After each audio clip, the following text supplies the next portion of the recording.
Marcus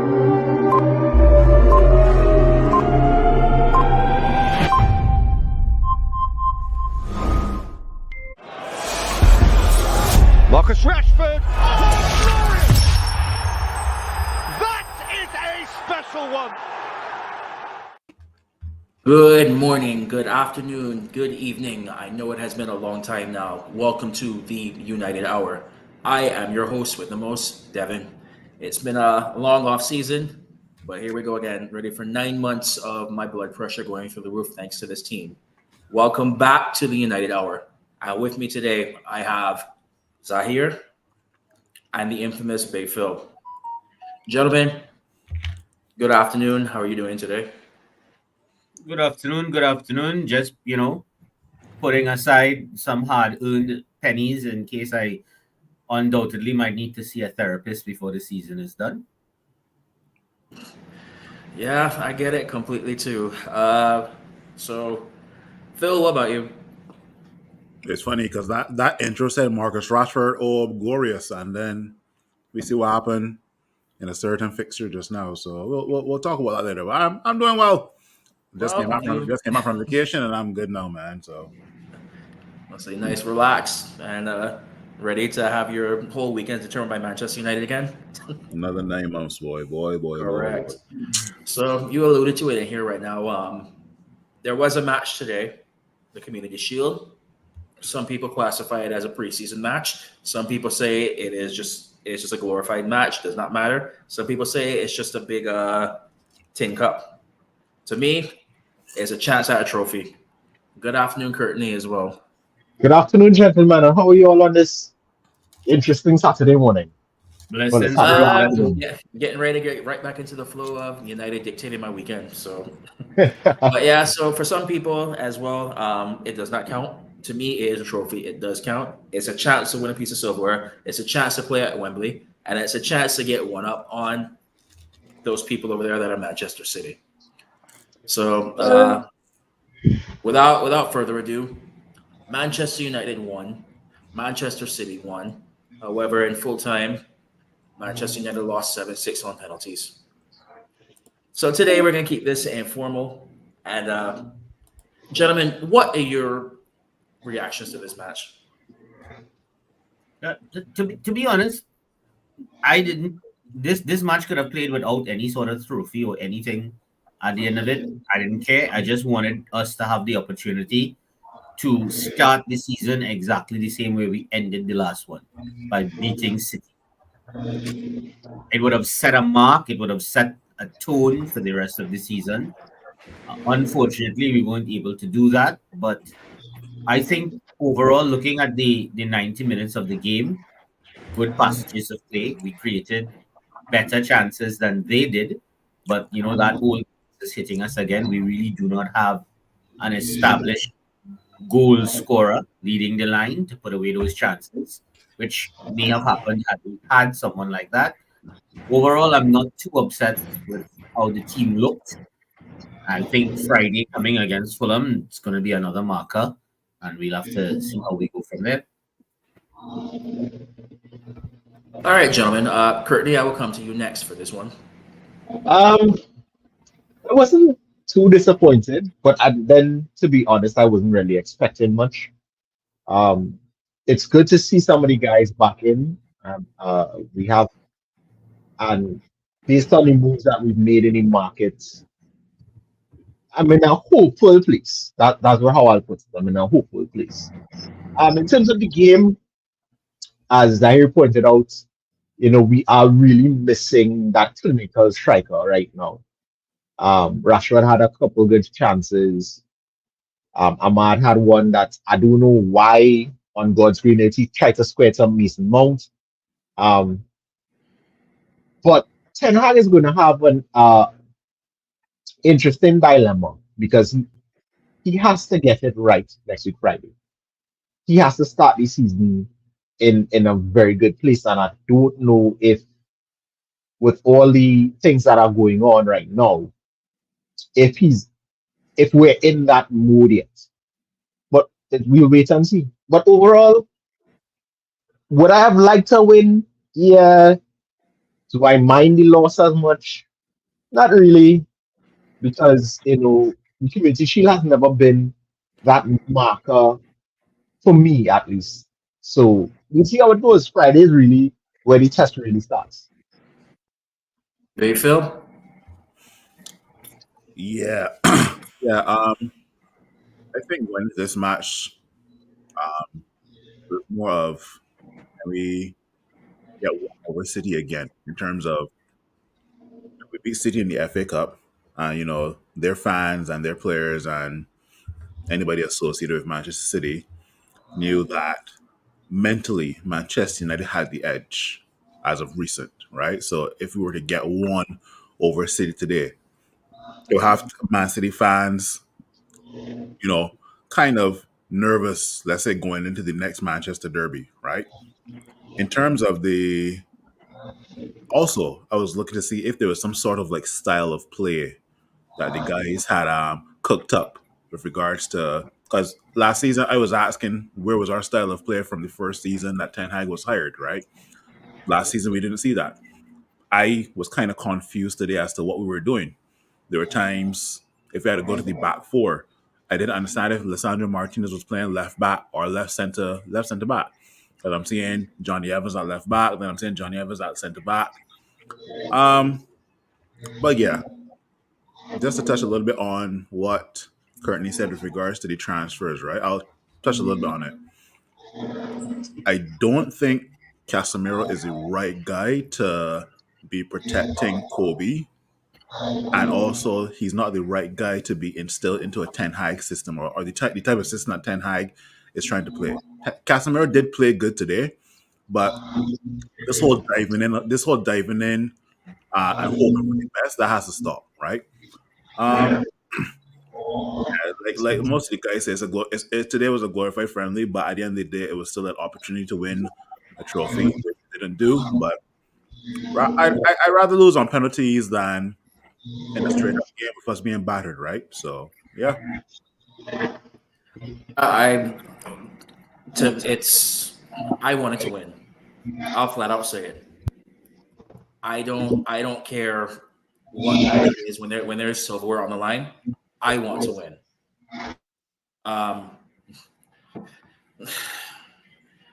To know that we could have won that if we had put away our chances and we didn't, that's probably the most upsetting part to me. In particular, and I really hate to do this, but I have to single out Marcus Rashford for his chances that he had. Because I can say there were two glorious chances that he had where he should have put them away, and he did not. If I were him right now, I would be stalking Ruud van Nistelrooy and doing everything that he's doing. Anytime he wants to give any piece of advice for anything, whatever he did, emulate him, get him back into the form that he was in before he got that contract. I don't know. Mason Mount, he was very unlucky with that. That's not his normal position. He's coming off an injury. So I give him a slight benefit of the doubt. Not a lot of slight one because he is an experienced player. He is an England international when he's fit. Ahmad looked promising. I was a little bit upset to see him come off before Marcus Rashford, but my guess is that was something that was pre-planned because they still treated it as a preseason match. We did not concede as many shots as we were used to last season when we were pretty much to see 20 shots conceded was the norm for us last season. So that looked good. The defense actually looked pretty shored up. I think if we can get our strikers firing properly, no pressure Ruud, then we should be okay with that as well. I do want to also give everybody right now, bring it back to the panel for everybody. What would you rate our performance today out of 10? I'll give them a solid 6.5. But to your point, Devin, can we really say that the defense looked that short? Because this is not the City that we're going to be playing in the league. This is basically City that is in preseason. Their starting 11 had what? 3 or 4 youngsters in it. So we didn't see Rodri come in. We haven't seen Kevin De Bruyne from the start. Haaland wasn't making his usual type of runs. So let's not get ahead of ourselves here. and we basically had a makeshift back four. Lisandro Martinez was playing left back. So yeah, let's not get ahead of ourselves. I don't think we weren't as bad as we were last season, but to say that we look defensively sound against a what I would say a second string or a third string City team, nah, let's not get ahead of ourselves. So I want to touch on this comment as well that President Chad had brought up. He was excited by this performance. Says we cut open City and created better chances than they did against us. If we had a proper nine on the pitch, that pass from Ahmad would have been a tap in. As I'm sure that in groups that we were potentially in, I know I wasn't the only one who probably said Ruud van Nistelrooy scores. And at his current age, he'd still probably score it. Mm-hmm. He would Yeah, be. but He the would game has evolved, guys. not score it too, even though we won at his age. Let's be fair. The game has evolved, and we can count on one hand the number of out and out strikers that are playing as a true nine. They're very few. Let's start thinking about it now. Who? Yeah, obviously the obvious is Holland. Outside of Holland, everybody else is a hybrid forward. They start wide and then come in. Would you put Mbappe as a wide forward then? Yeah, Mbappe's a wide forward.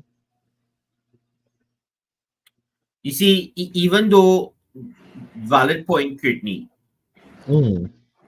you still need players with some of the attributes of what a classical nine would be.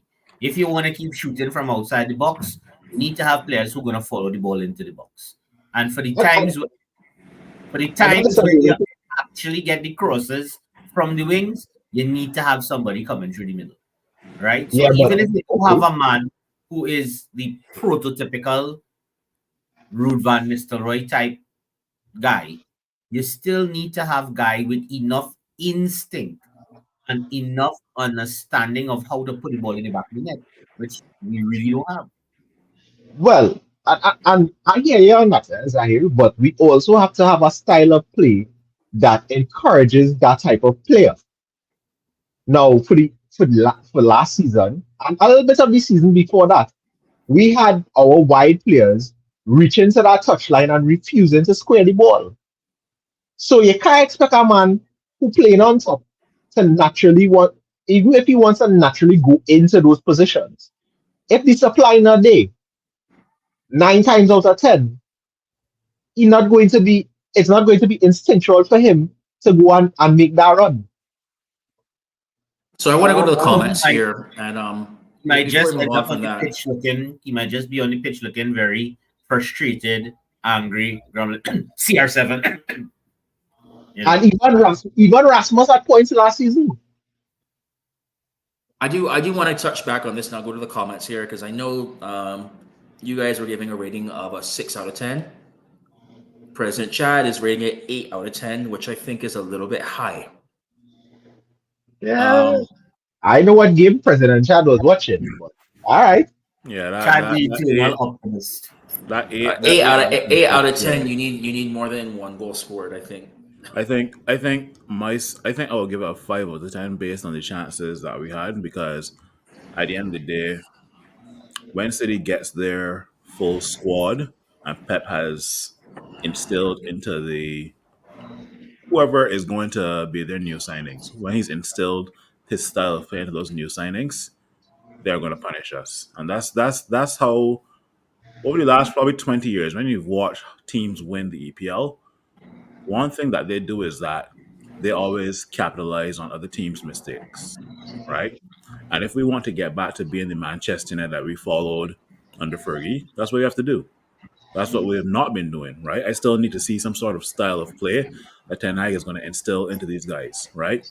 One thing that is, I guess it could be taught, but there's some players that are just naturally gifted with it.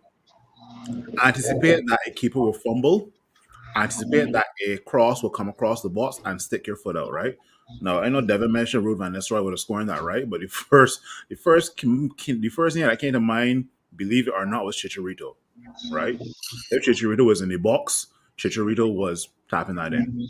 What I liked about Chicharito when he played for us is that it don't matter if the cross was bad from one of our wingers, Chicharito is always sliding in. It may look bad, but all it takes is for one time for the keeper to fumble or for it to actually get into the area that Chicharito was in and he's scoring it, right? So the first thing that came to mind was Chicharito, right? But yeah, my thoughts is 5 out of 10. Marcus Rashford definitely needs to get back to goal scoring race. I don't want to be 10 games in and Marcus Rashford has one goal. Just one. No. 10 games in, Marcus Rashford should minimum 4 or 5 goals. Four sounds bad, but minimum 5 goals. Right? I can't agree with you there, but what I want from Marcus is not so much the goals in, because the goals will come. Is the creativity, the ability to take the ball and go past a man and make the proper pass and make the proper decision at the proper time. If we could get that level of consistency from Marcus, his goals will come. And that's the thing that he didn't have last season. He didn't have that extra umph to take the ball and have the confidence to go past the man and square it back or go to goal. I get where you're coming from, but in Ten Hag's first season, we saw Marcus Rashford give us 30 goals, right? As a United fan, as somebody who's working at Manchester United, you're going to tell yourself, okay, Marcus Rashford gave us 30 goals in 2 seasons ago. Marcus Rashford needs to then push on the next season and give us 32, or give us a 30 again, but maybe another 2 or 3 goals on top of that, right? But that possibly, and look, this is not a knock on Marcus. This is he wasn't known for. I think the season before that he gave us what, 15 goals, maybe. I don't think he crossed 20. So, and his contribution was his assist, his ability to create and bring other players in. So, for me, that goal scoring mantle should not be placed on Marcus. I think it's better suited for his game that, yes, he will chip in with goals, but his assist and the decision making that he does in the moment is his best attribute. But we wait and see as the season unfolds. Before you talk, Devin, let me just say one more thing and then I'll let you talk. Don't forget, Courtney, we live in a generation, or we live in a footballing world where wide forwards are contributing to goals as well too, right? That's what Marcus Rashford is, right? So, right, yeah. So obviously we're all disappointed with the result today, but for this last segment of the show now, I did want to bring in our transfer window so far. I will first start with confirmed, yes, like signed, dotted online, are at Carrington as well. And then we'll bring in some news that broke today as well. So we bring in with our news today. We have officially signed 2 players, 2 first-team players, and then a youth player from Arsenal as well. So I'll start with Joshua Zirkzee. I can't remember the exact transfer fee as well. And the shock to me was Lenny Yoro, who I 100% believed was going to Real Madrid. I thought that was done and dusted, and out of nowhere we managed to pull that off. Gentlemen, what are your opinions on those 2 signings so far? Zirkzee had what? 1 season at Bologna. Yeah, he was decent in the Champions League. He's not a proven. Now, for me personally, I would have rather we spend that money on a proven Premier League striker.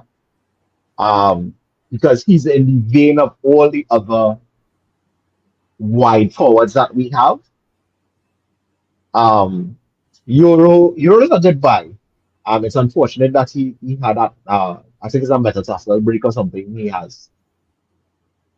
I would have liked to see him alongside Martinez and see what that partnership could do in the EPL. But we wait and see. Remember, guys, we have to be while his signings may be good, there's a difference between signing a player and them proving themselves in the EPL. Because we've seen it time and time again. People have been good in other leagues and come to England and they can't make it. I hear you on that, Brittany.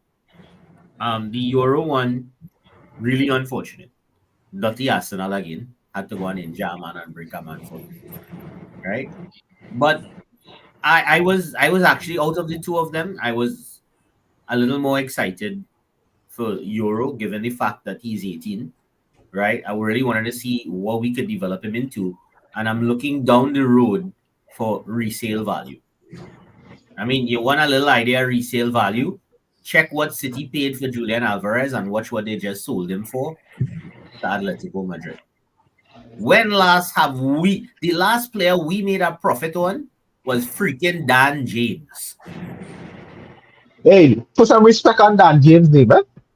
Right? We can also argue, well, actually, to be fair, we could argue Mason Greenwood. Well, when they come through the academy, we didn't pay anything for them. But in terms of buy and sell, Dan James, we would have bought for 20-something and sold for a little more. So we actually made a profit on him, I think. I think we made profit on Lukaku as well. Well, boy, I don't know now because we still never get all the full details of what we really pay for Timberland promoting striker Lukaku, right? But wow, wow, that you, wow. But you see, the proven Premier League striker, we can't get somebody like that, guys, from any of the other 19 teams without paying stupid Manchester United tax because of what the Glazers have done in the past. Case in point, one of the players that we have been linked with, if he was quoted to another club when the deal fell through and we come in the picture, all of a sudden $10 million added onto the fee. Because people know we have been accustomed to getting our pants pulled down. I like the two signings confirmed. I am excited over the young man that came in from Arsenal because talking to my friends who are Arsenal supporters, he was highly rated in their academy and coming through the system there.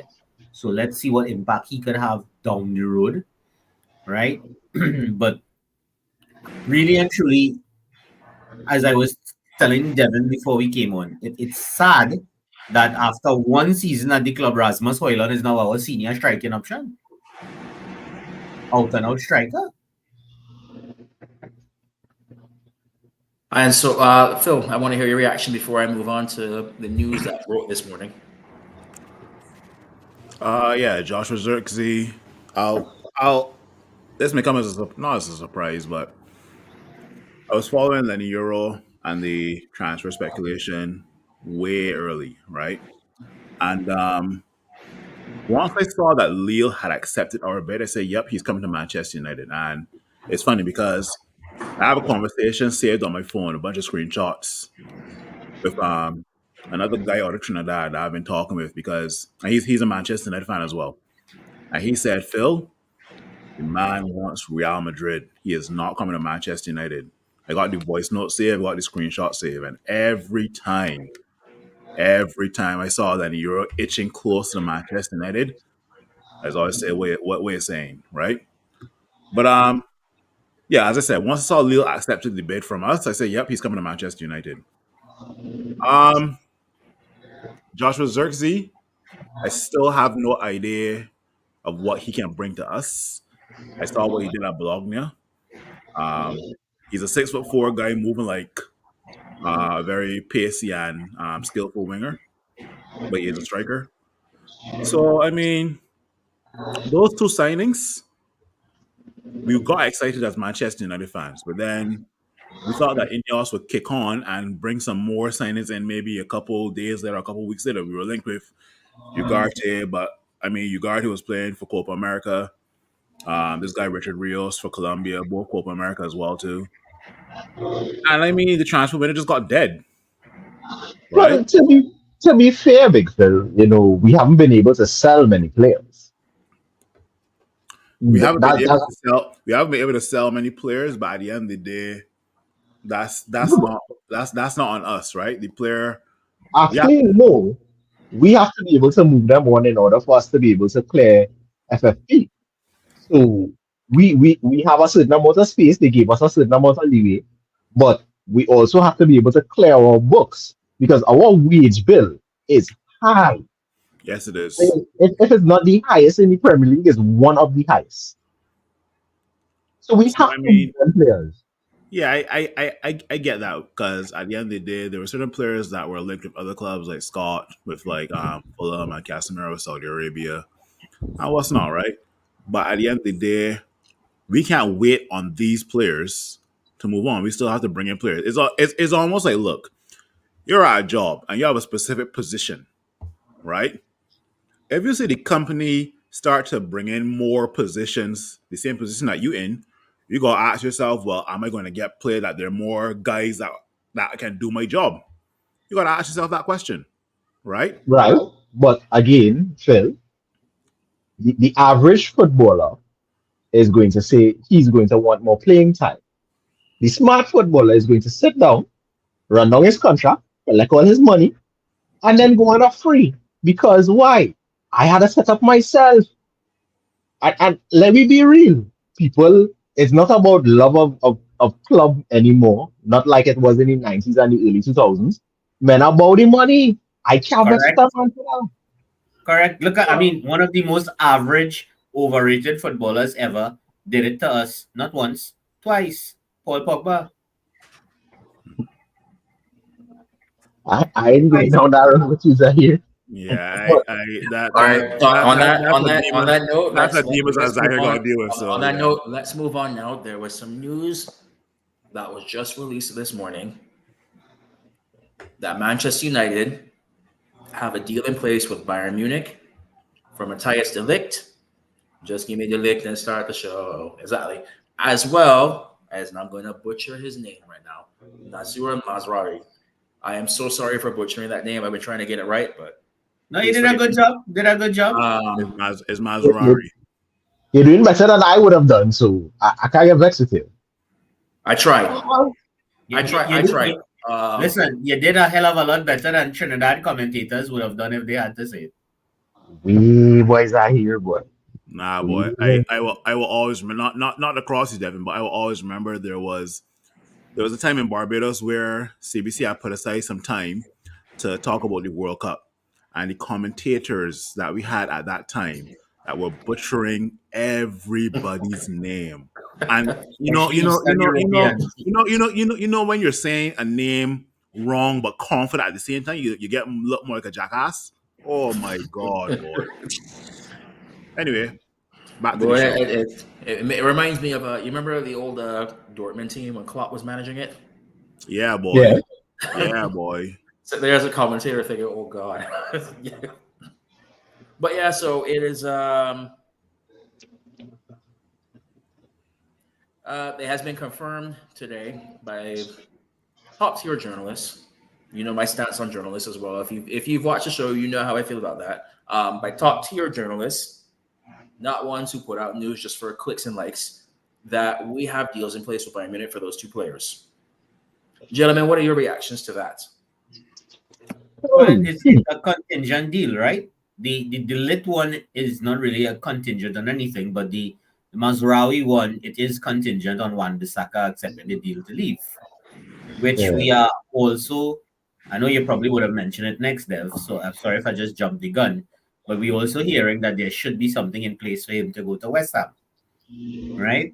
I'm not too happy. I'm not too happy about him going to a Premier League team, to be quite honest, because I just have this nightmare scenario in my mind of us getting somebody actually crossing a ball into the box in the 90th minute for us to score a crucial goal, and there's Wan-Bissaka with a sliding Spider-Man tackle to deny a goal on the line and shaft we somehow. I know these things somehow just come back and haunt us. I would have really preferred if he was out of England, but yeah, what? Big up to Spider-Man. Let me wish him well if he does go, right? But the lit one, people have grumbled so much to say, well, what would make Bayern sell a player so soon after they bought him? But I prefer to think of it as, listen, Youthman win the league in every single team he's played for so far, starting from Holland to Italy to Germany, right? There has to be something about the youth that is good enough. So let's put him next to Lissandro and say, happy days, au revoir, Harry. Let's move forward. Nah, no. You really think Harry going anywhere? Harry ain't going up, please. Harry I on don't the think he moment. go in, but au revoir from the starting lineup. And shockingly enough, Harry will come out and surprise one in this season. Remember, I said it first. Harry had Man, the option to leave. Harry chose to stay and fight for his place and continues to fight for his place. Harry don't have to go through that. You really feel Harry had to take all that Germany take from Man United fans? No. just on a side note, Harry no longer has any chance of starting for England because Southgate is gone. So Harry really had nothing to play for. I was just about to say that, Zaire. You took Harry the words right Godfather now. is no longer in charge of England football And club. I all wasn't the even more going to mention that, Zaire. I was going to mention, look, Harry Maguire has to move on from Manchester United to start for a club first thing first. He's not going to be starting for Manchester United once De Ligt and Euro and Lissandro Martinez are fit. He may start in an odd FA Cup game or Carabao Cup game, but if you want to get your place back in the England squad, Mark Guay looked good, you know. The guy looked very good in that Euros just now, and he probably will start for England in the Euros. But anyway, Harry Maguire needs to move on from Manchester United if he wants to get regular football playing time for whatever club he goes to, and also for the England national team. And as Zahir pointed out, I guess the obvious, because we've all seen over the last 10 years that Gareth Southgate has his favorites. He does. He has his favorites.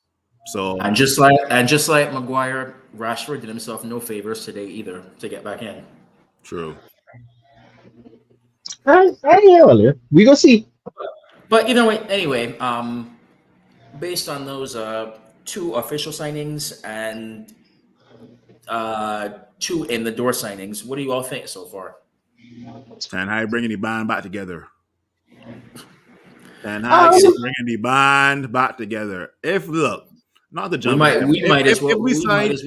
If we sign Frankie De Jong this summer transfer window, I am going to laugh.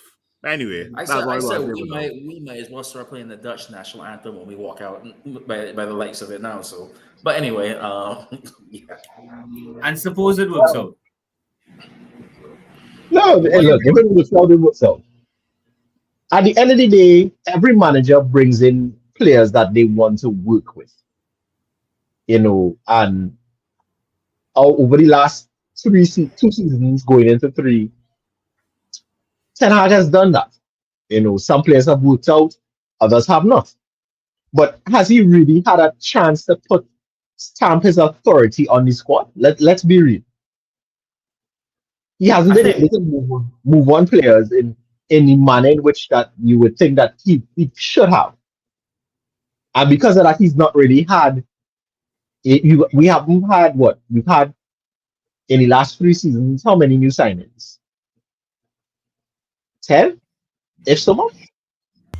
But I think Ten Hag did not expect that we would get so many injuries, because when you have a plan A that has certain roles and functions and players involved in that plan A, and those players and functions go to the total wayside in terms of injuries or suspensions or whatever, right?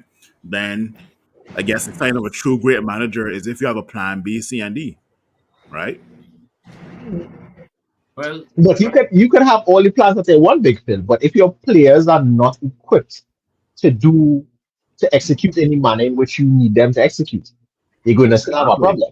But that's where I go back to what I mentioned earlier in the podcast. I don't think Casemiro, based on his playing style, I don't think he should be part of Eric Ten Hag's philosophy. I think Casemiro likes to rush the football a little bit too much, and I think Ten Hag doesn't want that, right?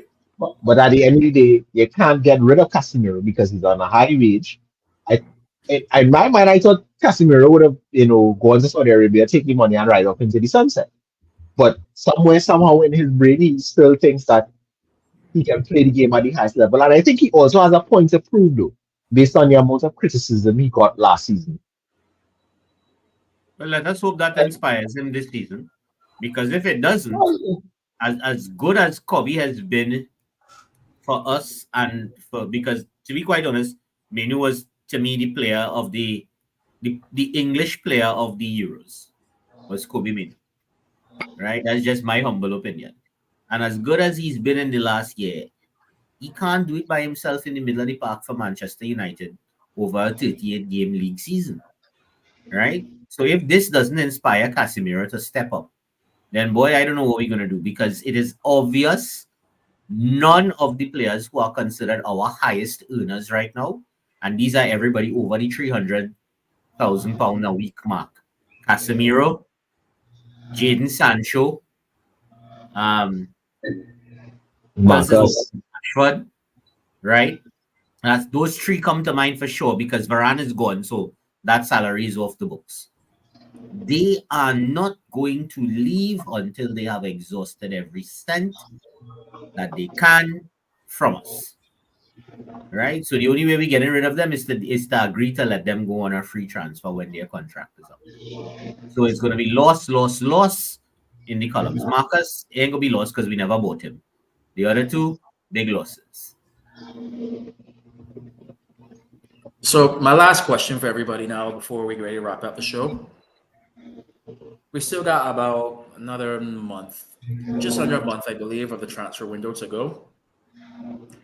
In order for us to be legit top 4 contenders, what do we need to strengthen in? Older, more experienced striker. Yeah, experienced striker. I'd like to see at least 2 central midfielders. That too. That is assuming we don't get Ugarte, or that's counting Ugarte. No, counting Ugarte and somebody else. All right.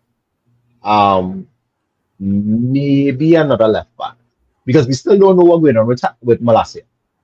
Point. Yeah. And while I like Pellistri, I don't know if he's ready for the EPL game yet. Yeah, a left back is definitely needed, because I saw a stat yesterday that Luke Shaw has only played 45% of the games that says he signed for Manchester United, which is quite shocking. No, but the thing about it is, when Shaw is fit, he's a great player. Of course, But the man looks like Wait.